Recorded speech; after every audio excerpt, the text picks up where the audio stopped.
What's happening, everybody? Welcome back to the channel. So as you can see, my car is up on the lift, and that guy back there working on the car, that's Chatty. That's a friend of mine. I worked the deal with him to put the rear in the car. You can see him back there. We're just getting started. It's a little bit late in the day, so we got to get a move on. But you can see down there, there's the rear. We're going to start taking this car apart now, and we're going to install that rear. All right, with the exhaust down, let's take a look. Here's the aluminum case rear. You can see it right here. Looks perfect, doesn't look like there's anything wrong with it, but she's howling like crazy and the clutches are slipping. So this has got to come out. And this one right here is going to go in.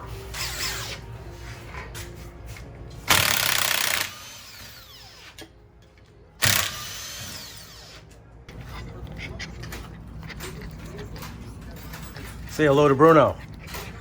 I don't know, this pup's about a year old and he's got a lot of energy. Yep, he's a friendly little guy and he likes to play.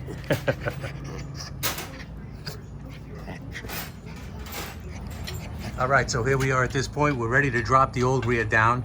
You can see Chatty there. He's hooking up his, looks like a little transmission jack he's using for the rear. He's doing a great job. Ready to drop it down and get that old rear out of there.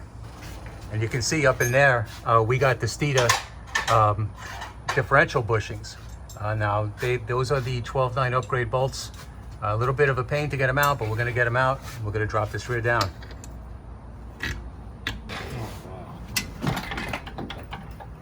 Chris, hit the lift for me. All right, hold on.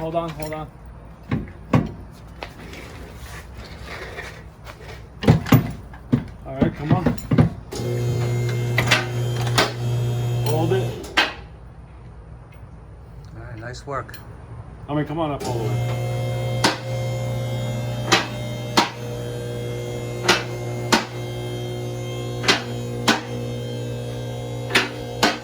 That's good. Let's go in there, Chris. Yeah, you're good. All right, get that thing out of there. That one's no good.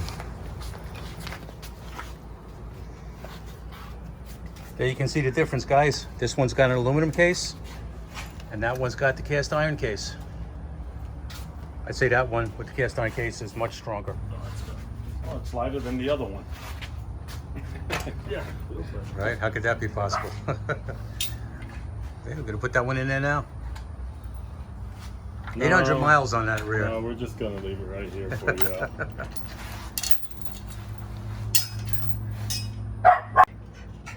What are you mad at? What's the matter there, fella? You upset about something? All right, so it's starting to get late. We're losing sunlight, but Chatty's hard at work. We're putting the fluid in the rear, and we're about to put it up in the car. All right, come on down. Hold on. Come on down. Come on. Come on. All right, hold on a second.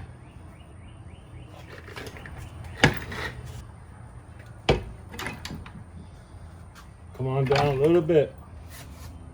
Right there, hold it right there for me.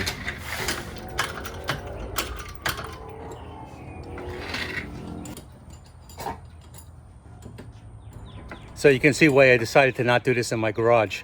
Without that lift, this thing would be a royal pain in the ass. This was a much better deal to have Chatty do this for me. He's doing a great job. All right, guys, she's all bolted in. You can see there, Steeda differential bushings, okay? Cast iron case rear is in there. Performance pack rear. All we gotta do is put our dry shaft up, get our exhaust up, torque those babies down, and we're in like Flynn.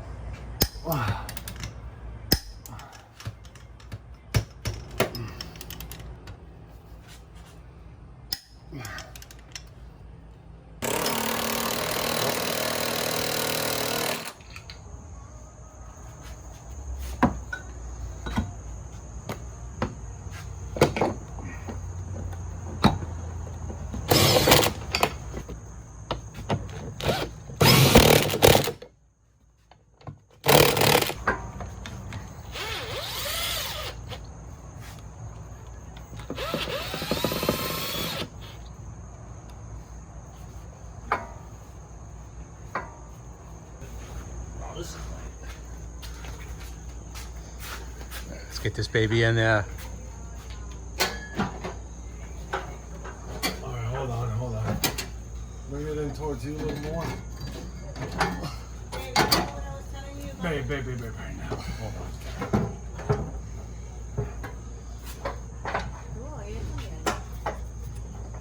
Oh, you're crazy.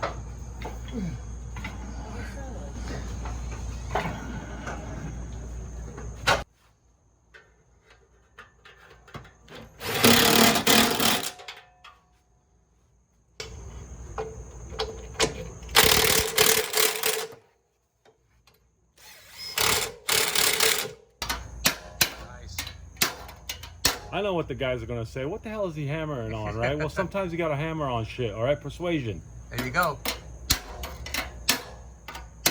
Those things are a pain in the ass to get in place sometimes. Oh yeah, they are. You just gotta, you know, we're not beating them up. We're just bringing them into place, you know, just giving them a little tap Right there, right on the little witness. love. You know, that's it. There it is.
You know what the main reason is to torque these wheels down for? Tell us, Chad. I don't know. I just do it. Yeah, it's just doing it by the book, really. Actually, it's not to warp the rotors. So that rear end installation actually took place about a month ago. Once the new rear came in, my friend Chatty, he dropped everything he was doing to put the new rear in the car so we can get out to the track right away. But as it turned out, at that time, the pandemic hit and all bets were off. I had all of those videos, but I had them on my old phone, and the phone crashed. I couldn't get them off the phone. A friend of mine helped me get them off the phone. I was able to post this video. So this is about 4 weeks ago that we did the installation. I want to give a shout out to my friend Chatty. He dropped everything he was doing to put the rear in the car, and I really appreciate that, buddy. But I'm not able to get the car to the track. You know, like I say, we're in lockdown around here. We've been locked in the house now for, I don't know, it's been just about 4 weeks. I mean, really, it was the end of February that, you know, that I caught wind of this kind of thing, and I immediately knew what to do. I immediately knew that I needed to stay home. So we haven't really been out all that much, you know, other than going to the store and getting the things that we need. We basically stay home. Where I work by myself. There's nobody there. So I'm in and out of there every once in a while to do my job, but there really isn't a heck of a lot going on. Can't get out to the track, can't do what I want. It's starting to get warm here. It's really not the best time to be drag racing. But hey, we'll get to it eventually. The car's all together. The new torsion rear is in the car now, and I have to say, now that the new rear is in the car, I can see how the old rear was really not performing very well. The clutches in the posi unit were going bad. Now that I got full posi, I'm driving the car realizing the old rear really wasn't working very well. Aside from it having a heck of a lot of backlash, it was howling, it was making a lot of noise. It's really nice to get that rear out of the car. You know, it's a street car running on pump gas. I actually drive it around a lot. It's a nice car. I must say, though, I do love this Gen 2. In many ways, I like that car more than the Gen 3 because the suspension in that car is a little softer and it's a little easier and it's more of a pleasure to drive around in. Plus, it's got more options. So that's a really nice car, too. But anyway, guys, you know, this really does kind of suck. There's nothing really to do right now other than stay home and play it safe. I urge all of you to do that. Don't take any chances if you don't absolutely have to. Stay home, play it safe, and this whole thing will blow over. So you know, what are we actually doing right now? We're doing some interesting things. As you can see, in this neighborhood, the houses are very nice. They're very well manicured. We got our flower gardens and our planters in the front. We got to maintain them. So you see what I got back there? I got a big pallet of mulch delivered this morning, and we're going to have to spread it all out in the flower gardens. This is something that we have to do. You know, it's a little hot. It's a little tough to do that right now, but this is what we're doing. So you can see the neighborhood's all finished. All the houses are built. Everybody's moved in. It's nice and quiet. It's a really great place to live. So we're really happy with that. But there's the pallet of mulch. And over the next couple of days, me and my old lady, we're going to be out there spreading the mulch. So anyway, guys, I got some more content coming to the channel soon. I got some more dyno videos and things like that. So stay tuned. And thanks for watching, guys. I appreciate it. And we'll see you in the next one.